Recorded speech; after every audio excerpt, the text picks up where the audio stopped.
Good evening, folks. This is Jay from Cold Nights, and we are back at the Cold Takes podcast. Tonight's very special guest is Andy from Andy B Plays. Great to have you on the show, sir. How you doing tonight?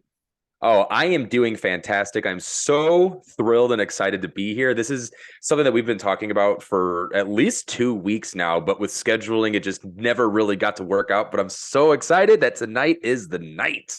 Yeah, Let's definitely. go. Glad to have you here. So, normally what we start off with is kind of I throw it over to you. So, tell us about the history of your channel and kind of what you're doing over there. All right. So it's kind of interesting because Andy B Games is now this channel's third version. Okay. This is this channel's version 3.0, we'll call it, because this channel originally started off as a group project with me and one of my best friends. His name is Kyle. He actually has a YouTube channel, but he doesn't really use it too often. He's not that active, but it's the Nook of the Nerd. And we actually started streaming on Twitch before anything. It was right at the beginning of the pandemic in 2020.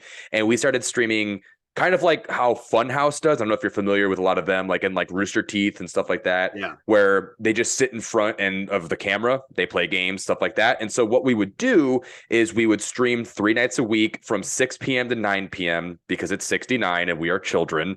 And we would basically just play games, whatever games we wanted to play. And then he would edit them and make YouTube videos. And then he actually moved, and then we hopped on Discord and started doing podcasts, but then that didn't really work. So we started doing kind of like what eventually turned into what I do now for the channel, which is just me standing in front of a camera, whether it's scripted or non-scripted. I've been kind of getting away from scripts lately and just kind of talking. I feel much more comfortable with that. I feel like when I read a script, I'm much more robotic, but so that wasn't really working.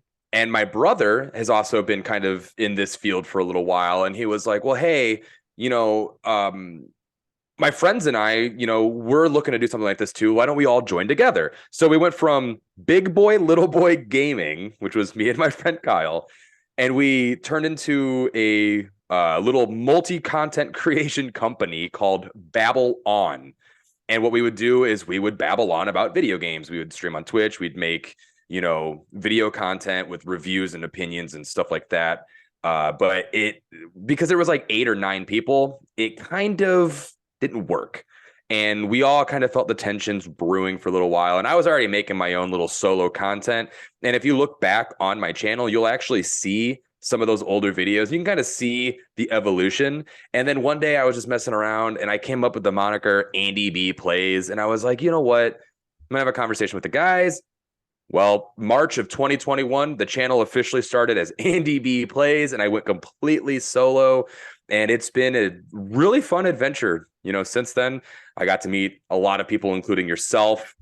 This community of, collecting and stuff like that. It's been awesome. A lot of your guests that you've had on the show, I've got to meet through Twitter, finding their YouTube channels, et cetera, et cetera. And it's been so much fun. Yeah, good deal. Yeah, I definitely love the little community we have. So what are you currently working on for your channel?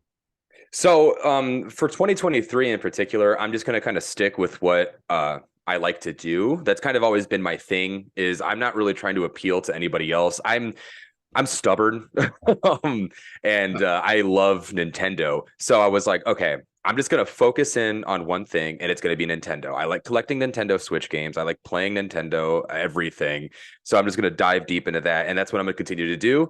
I just put out a video a couple days ago with kind of going over a lot of the previews for Fire Emblem Engage, seeing the differences between Three Houses and Engage, stuff like that. And then now my next video will probably honestly be about my personal thoughts and opinions after playing it all weekend and stuff like that. But I just want to keep growing and doing what I'm doing and having conversations with people about my love for Nintendo.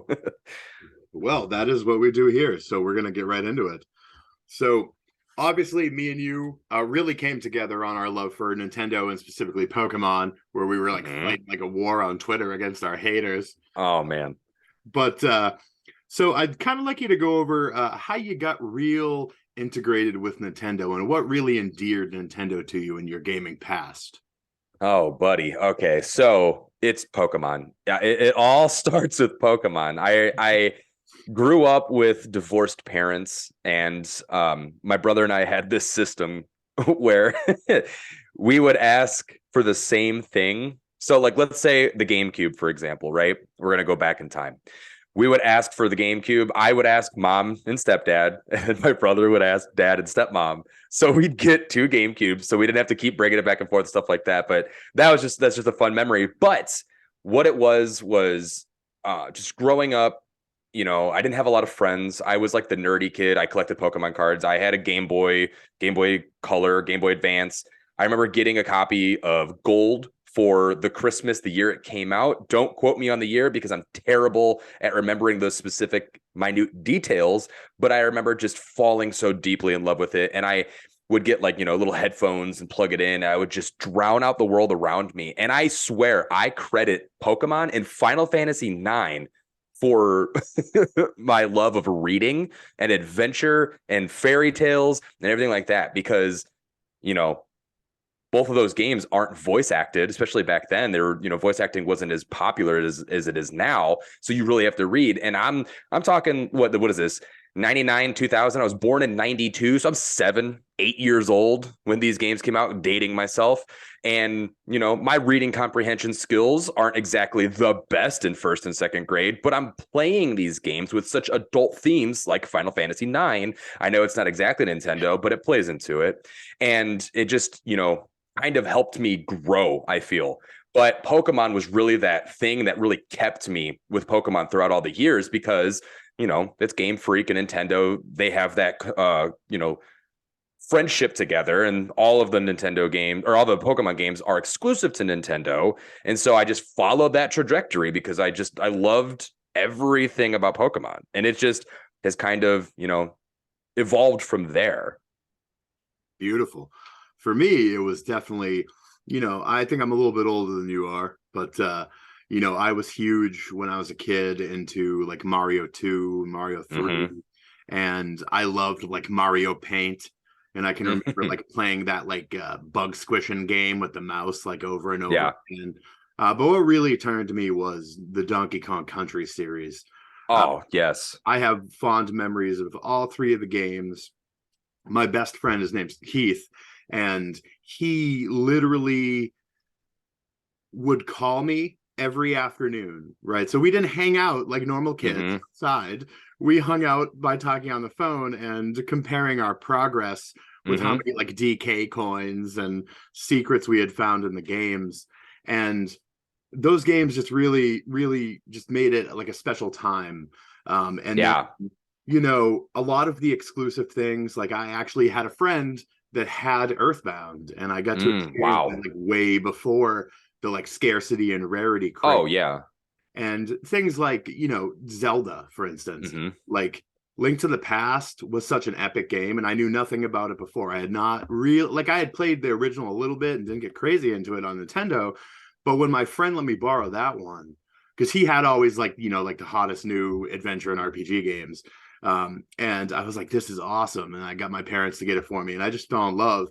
And it's been all throughout, in the GameCube. Like I'm still to this day one of the biggest defenders of Mario Sunshine. Yes, out of that game. Like yes, can't. For a while, I had lost Nintendo because I was obsessed with PlayStation. But within the last like year or two, I really started to come on to the Switch. And I actually put in my Twitter profile the other day that I'm a Switch convert.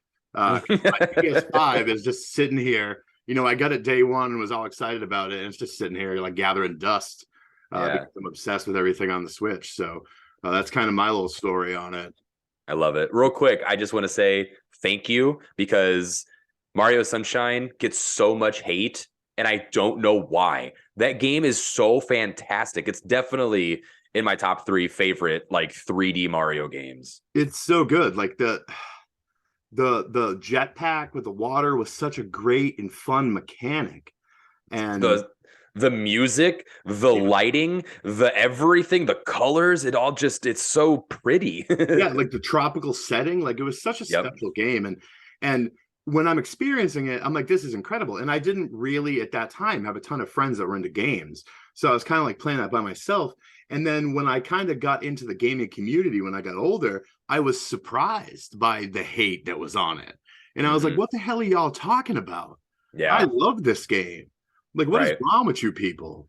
Yeah, I remember So, when the Mario collection came out, for the Switch and everyone the 35th anniversary or whatever, I think was it 35? Yeah. yeah, something When like that game when it came out, everyone's like, "Oh, great.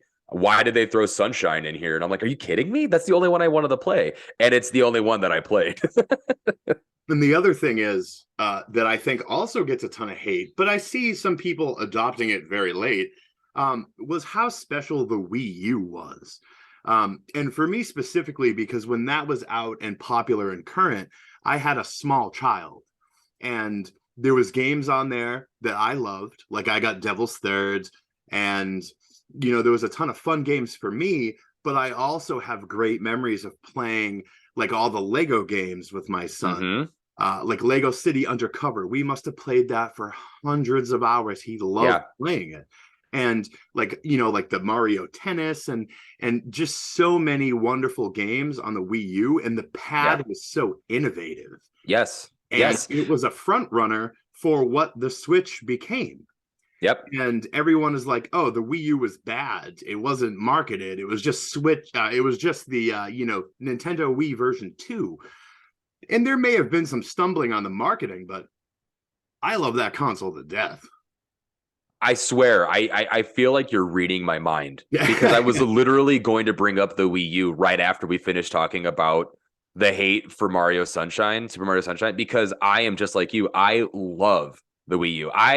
When it came out, I didn't have the means to be able to buy one. I was still like living at home with my dad and stuff like that. And so, I played it at like friends' houses and stuff like that. But then eventually years later, before the Switch came out, I was able to get my hands on one. And being able to just go back and play some amazing games like the Virtual Console, which I know we had on the Wii, but they really expanded it for the Wii U. Yeah. Like being able to play all those Game Boy Advance games was so great. And then also too, like Wonderful 101 first came out on the Wii U. You know what I Mhm. mean? A lot of the amazing Switch games that we have now came out on the Wii U first, like Mario Kart 8 was so good on the Wii U. I was so obsessed with Mario Kart 8 back then.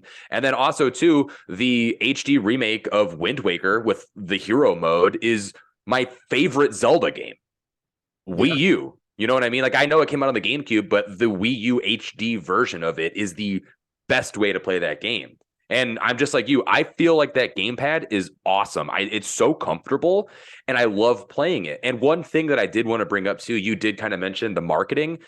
It was terrible, 100% awful. I remember when they announced it, I thought it was just the Wii U, like the gamepad. That was the Wii U. And I remember going into GameStops and even, I'm not sure if they had them where you live, but over where we are by the Chicagoland area, we had a video game store called Game Crazy. It was kind of like attached to Hollywood Video. It was like a rental store. Mhm. And I remember going in there asking about it, and like they didn't even know what it was because Nintendo didn't tell anybody that it was a brand new console. So people thought it was just the actual gamepad. They didn't understand that it was, a slightly more powerful Wii, but with a new controller that could still play all your Wii games with the Wii controller, the Wiimote. I'm so glad you brought that up. Oh my gosh, I'm so happy right now. And let me tell you another thing. If I look at what game I put the most time into in the last, say, 10 years, it Mhm. might actually be Hyrule Warriors on the Wii U. Yes, It it was was so good. obsessed. And of course, I put a huge amount of time into the definitive that came out on the Switch too, and I had played Yeah. on the 3DS. But like that was something that I played for months and months because I had to max out all the characters.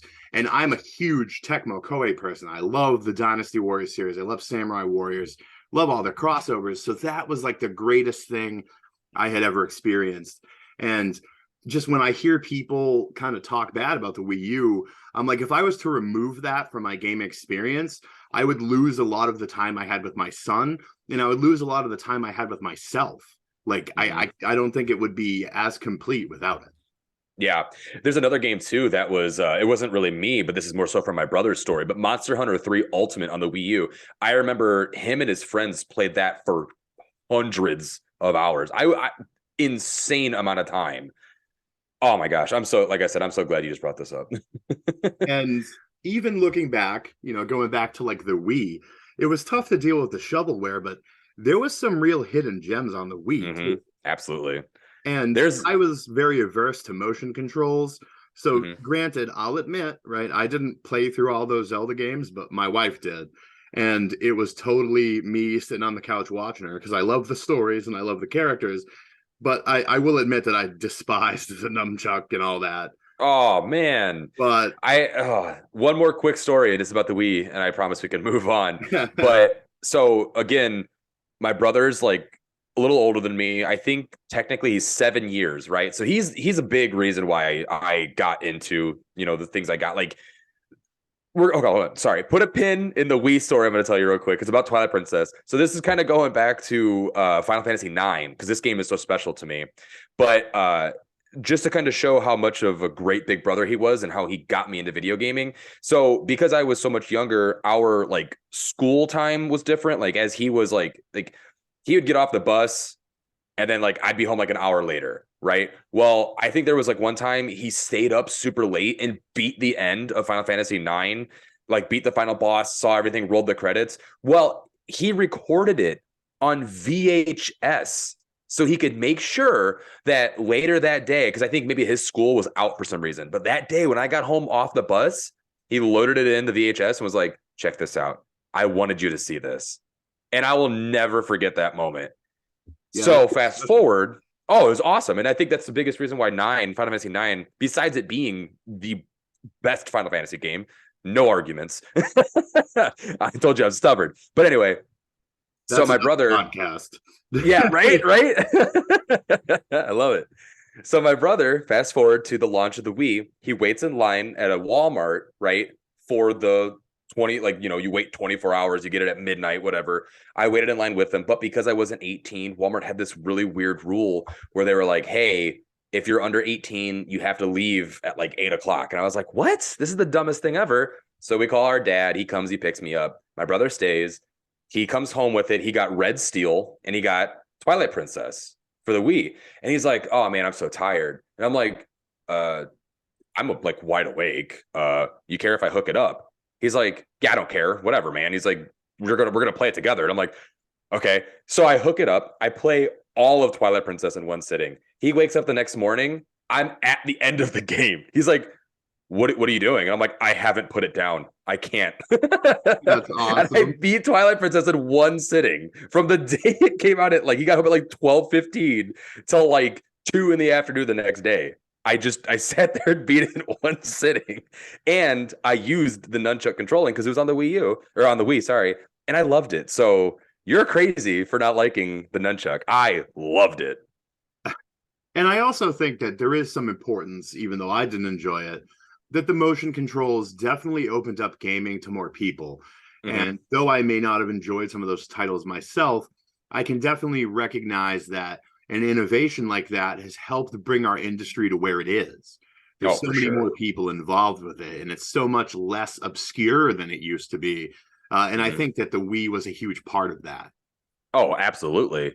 I mean, like, it showed that video games could be so much more than just, our little niche little group. You know what I mean? Like it could be expanded because the Wii opened the door for so many people because of Wii Sports. You know what I mean? And it introduced video games to an older generation that grew up, with the Atari and stuff like that, or even just going to arcades before gaming got into the homes and really blew up. And then they were like, oh, these are pretty cool. So then they kind of like, oh, I remember The Legend of Zelda. So then they see this new updated version. They see their kids playing and they go, whoa, this is kind of cool. And it blew up from there. Like it's such a wonderful thing. Yeah, for sure. All right. So we're going to go to break. And then when we come back, we're going to talk about why we love the Nintendo Switch. Oof. We will be right back, folks.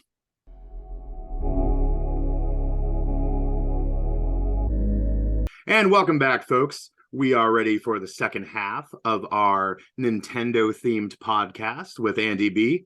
Still hanging in there, Andy? Yes, sir. All right. So next I want to talk about why we love the Nintendo Switch. So tell me a little bit about, how you got into the Switch and your current feelings on where it's headed. Okay. So I have been a handheld gamer for so long. I have had every single Nintendo handheld. I had the PSP and I had the Vita. And for a long time, the Vita and my 3DS were like my best friends. They came with me everywhere I went. So when Nintendo was announcing their next console, and they called it, the NX and everything like that, everyone was getting so hyped. There were so many rumors and stuff like that. I remember watching, like YouTube channels of people speculating what it was going to be. And then we had it in 2016. I think it was December. We had that absolutely just most hype, amazing press conference from it was live. It was from Japan, Nintendo in Japan, and they showed the Nintendo Switch.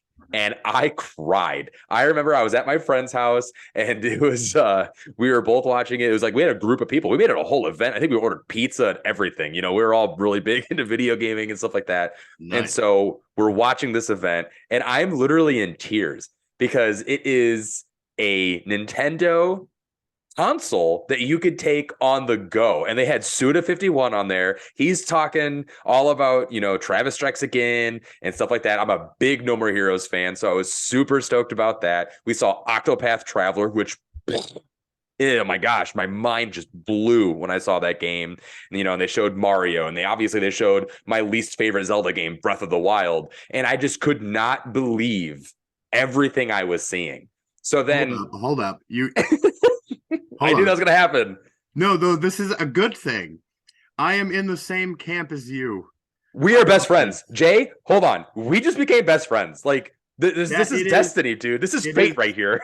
By far, in my opinion, my least favorite Zelda release. It's not even in my top 5. Like, no joke. I've never even finished it. It gets... Oh my gosh, that's a whole other episode, man. I could go for hours about that game. I love the story. I love the characters. Yes. I do not like the gameplay or the big empty open world. Thank you. Oh my gosh. Dungeons that are like just little mini, like terrible instances. I know a lot of the listeners may flame me for that, but I think I've expressed that before. But yeah man, we're good friends on that one for sure. Yeah, so besides that game coming out on the launch and stuff like that, they had some other games coming out, but I could not afford it at the time, right? So it came out March 17th 2017. Might not be that date exactly, but it was March 2017, and I was with a friend and he went to Best Buy and bought one, the day it came out. Well, then like 2 days later I'm with him and he's like, hey, let's go to Best Buy. And I go, okay, sure, whatever, like we're not doing anything. Like he and I both work for the same company. And so like he and I were like, we would go to work, get off work, go to his house, take pre-workout, go to the gym, because I'm really big. Like not as so much anymore now that I'm a father and stuff, because my priorities have changed. But I used to compete in like powerlifting, and I almost did like a bodybuilding show a couple times. So like the gym was like my everything. So it was like gym and gaming. So he was just like that too, and he was like, hey, let's go to Best Buy, let's go look around. Cause we also, at the time I used to collect like Blu-rays and stuff. So I was like, yeah, sure. Let's check out the new releases. So we go there and we see a Switch and he goes, hey, I'm going to buy this for my brother. And I go, oh, that's awesome, man. For sure. That's great. We get back to his house. He throws me the Best Buy bag and goes, hey, I know you wanted this. I bought you a Switch. He's like, I didn't buy you any. He's like, I'm not buying you any games, but here's a Switch. I go, no. He's like, I swear it's yours.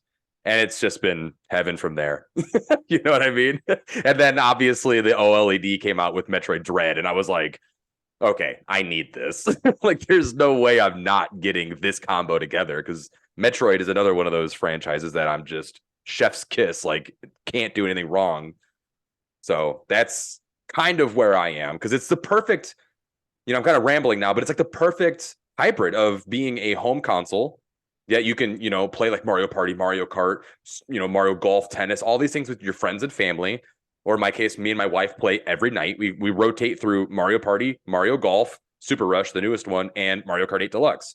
So, and then I could take it off, play it in handheld mode. She's next to me on the couch. Our daughter's sleeping in the room. We got some background YouTube on, catching up on, everyone's latest videos that have come out. And then she's reading a book and I'm playing through something. It's perfect. It's literally the perfect console. Yeah. What about you, Jay? What about you? Why do you love the Nintendo Switch, buddy? So I definitely love it for a couple of reasons. The primary one being that I'm a huge fan of visual novels and JRPGs, and Hmm. like it really is the preeminent destination for them. Oh yeah. And the second being that, so my kind of home setup is I have my television and I have like the Wii U and the PS4 hooked up to that. Then I Yeah. have my gaming station at my desk with my nice monitor, my PS5. Um, but a lot of times I want to sit on the couch and play a game. And so I'm not the kind of person that's taking the Switch with me all, on business trips or anything like that. But I find it very soothing and relaxing to play it on the couch. I have Hmm. very, very poor eyesight.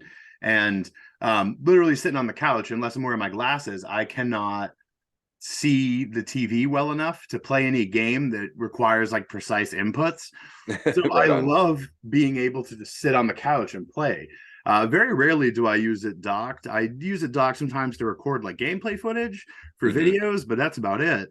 But it's Yeah. definitely my go-to for gaming away from the game station. And Hmm. sometimes that's just what I want to do.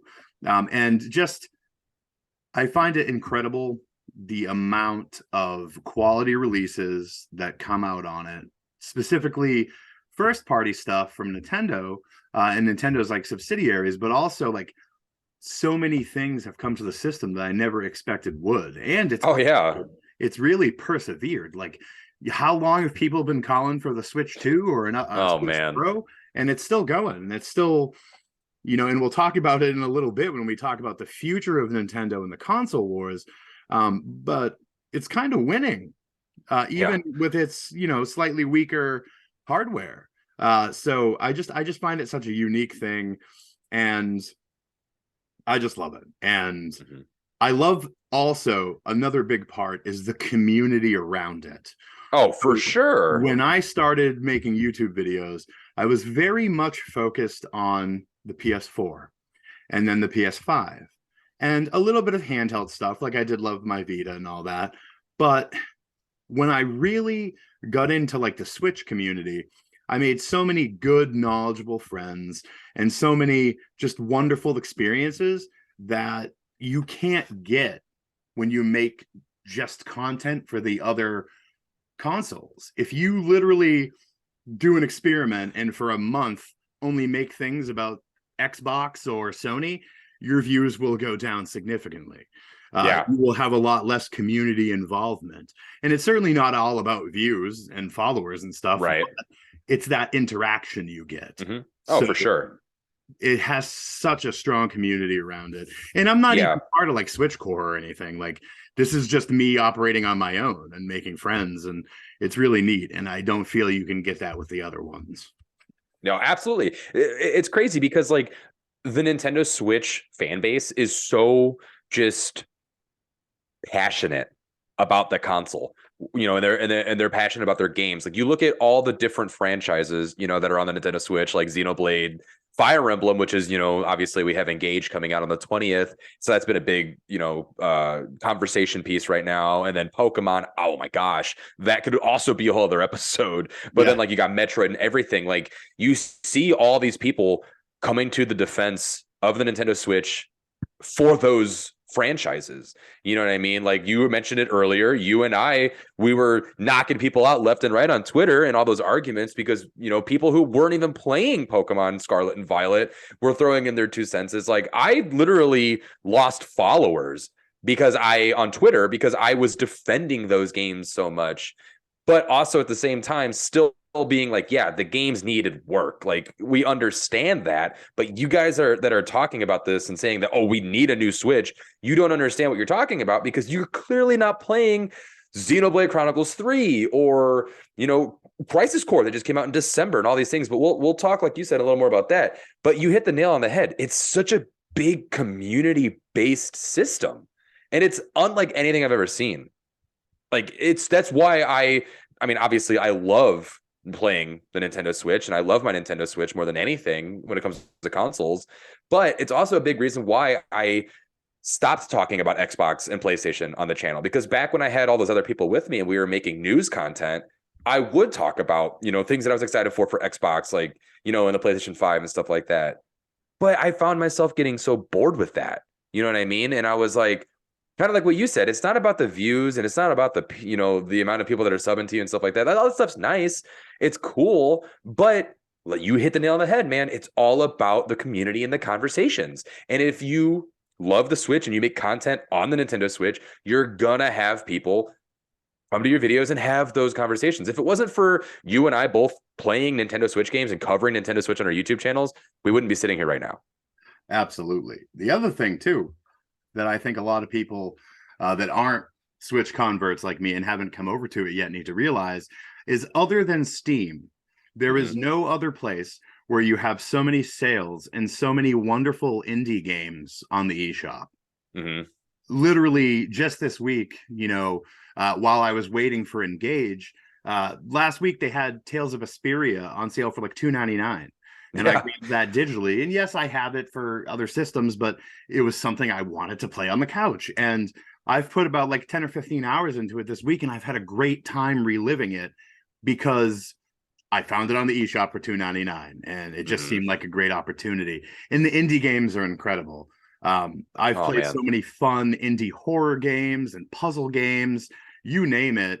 And it's just incredible. And the thing is, because the community is so strong, when you play those indie games and you post about it on YouTube and Twitter, you literally can have direct interaction with devs because they'll find you. Yeah. And absolutely. It's incredible. You can't go and, mention God of War and expect like a dev to come to you. It's something that you can't experience on the other systems. You're telling me that Cory Barlog is not going to come and find your Twitter and like have a full like 2-hour conversation with you about the things you loved about your game? Right. But when I played Otokocross, Josh, he literally was talking to me about it. And it's so cool to have interaction. Like, I was talking to a couple different people from East Asia Soft, and it was such a fun experience. It added to the game. It's almost like a secondary perk to the game. So it's something that it just can't be beat. And, if you asked me a year ago if the Switch would be my primary gaming, I would say you're crazy. Yeah. And now, if you told me to put the Switch down, I'd say, well, I guess I'm done with gaming. Right. So one thing I wanted to touch on earlier, actually, you said that you are not the type of person that you're going to bring your Nintendo Switch on, like, out and about in the world and stuff like that. Like, like on a business meeting or whatever, stuff like that. I literally bring my Switch just about everywhere I go, unless my wife specifically says, hey, this is like a fancier thing, leave it here. Like I bring it with me to work. I work in a place where sometimes we have some downtime. So that's where I do a lot of my gaming is actually at work.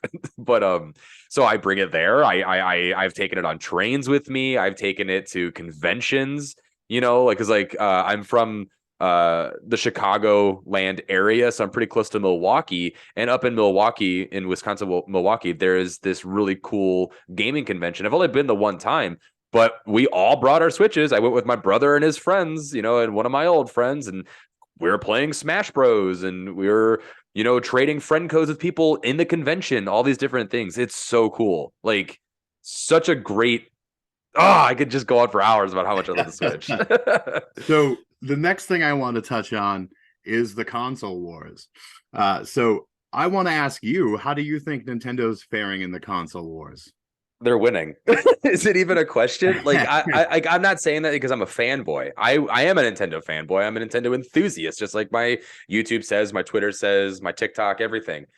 I'm not saying they're winning because I love them. I'm saying they're winning because if you look at the numbers, every single new update on the sales, it is still climbing. The base Switch is still climbing the charts. You have people every year buying Mario Kart 8. It's still one of the best. It is the best selling Nintendo game of all time. And it's going to continue to grow because they know that. They know it's going to sell. Like, I'm actually looking at a Black Friday deal from 2021 or 2022. Guess what it was? It was a Nintendo Switch, not even the OLED, not OLED, just regular Nintendo Switch with Mario Kart 8 Deluxe. And there's a reason for that. It just sells because it's cheap. It's not that expensive to get into, like the PS5 and the Xbox One. X or Series S and X. I don't even know what they're called. I'm so out of the loop on that. Yeah. But in it, even with the chip, shortage and everything like that, I still saw Nintendo Switches in the wild. I have yet to this day seen a PS5 in my area. I've seen Xbox Series S. I haven't seen the X, but I see Switches everywhere. Animal Crossing, when that came out, they had their Nintendo Switch come out. I saw that all the time in my area, stuff like that. So they were still able to get, it out there. And with all these games, like you said, there's a whole bunch of awesome smaller titles on the eShop that are always going on sale and stuff like that. Word of mouth goes around. People buy it for their kids, like all these different things. And it's not to discredit Xbox or PlayStation, because I am not one of those people that are going to sit there and tell you that, oh, just because I like this, you should hate that one or not play that, because there's great games on both of them. I just so happen I don't have a PS5. I want to play Final Fantasy 16. I just will have to wait, until I have more of a reason to get a PS5, but I digress.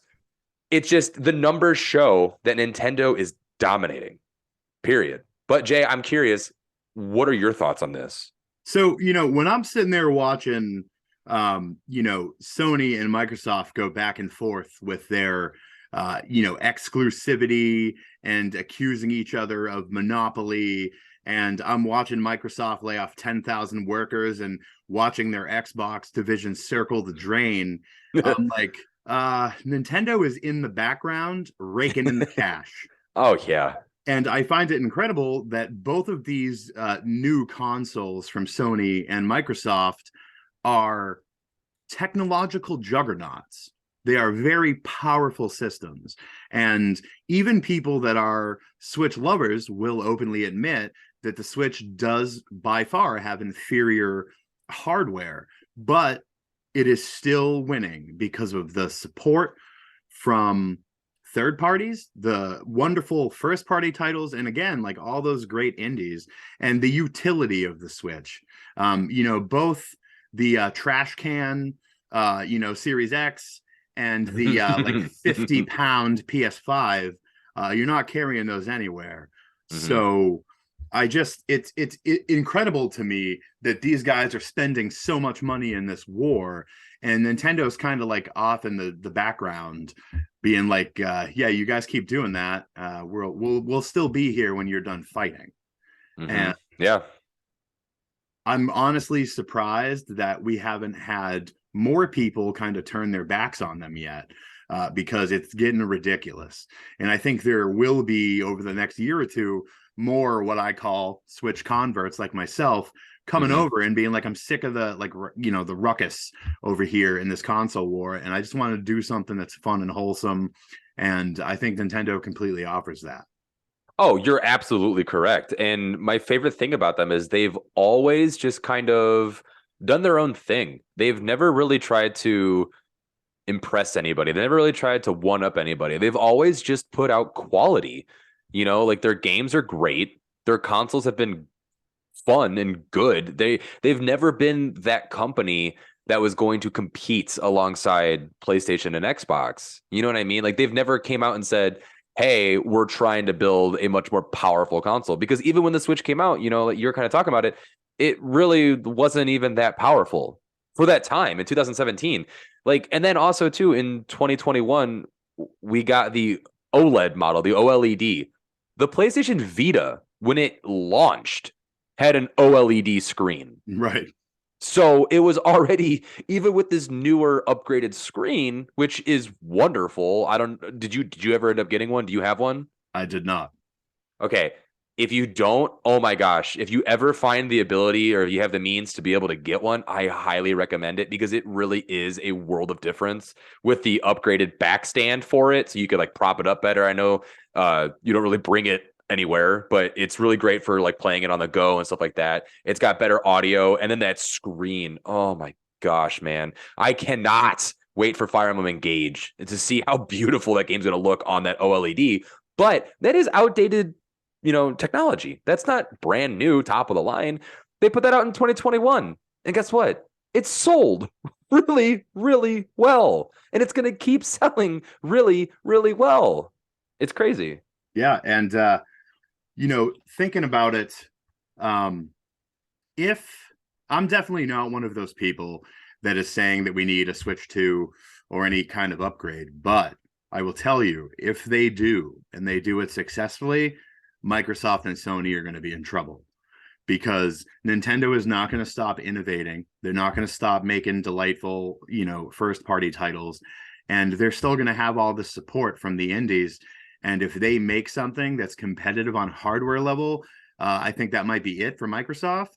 I think you might actually see them go to like just a subscription based service for their Game Pass. Yeah. And I think that would hurt Sony greatly. So those two companies better hope that we don't get a Switch 2. Oh, for sure. I completely agree. I don't think it's necessary, but if it happens, that might be curtains for them. So we'll definitely have to see how that goes. Yeah, it's something I love. It sounds like you definitely love it too. And I think we could certainly go on for many more hours about how we feel about it. But I don't want this to run too long because I do have to edit all this. Yeah. But I definitely thank you for coming on the show, sir. I love the insights and the history that you have with Nintendo. And you've definitely become a great friend. I love your content. So real quick, tell our listeners where they can find you on your socials.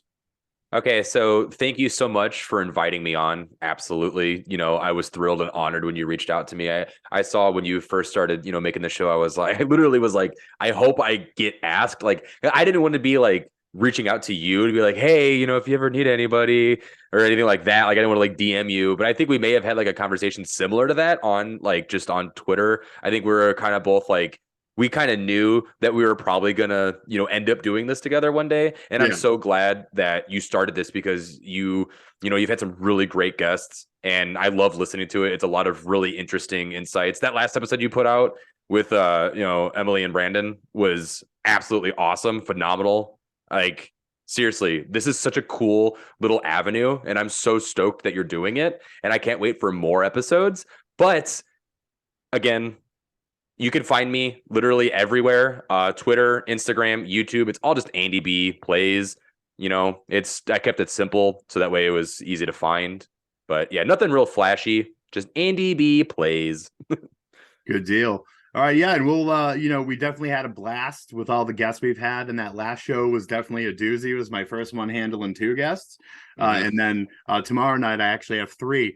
Where we'll be talking about the future of game collecting. Allie, Mandy Lee Plays, and Phil from the Jokester Mr. J. So that's going to be a huge one. So hopefully you'll tune in and hopefully the listeners will tune in. And once again, thanks for coming on. Don't forget to like, comment, and subscribe. And as always, stay creepy.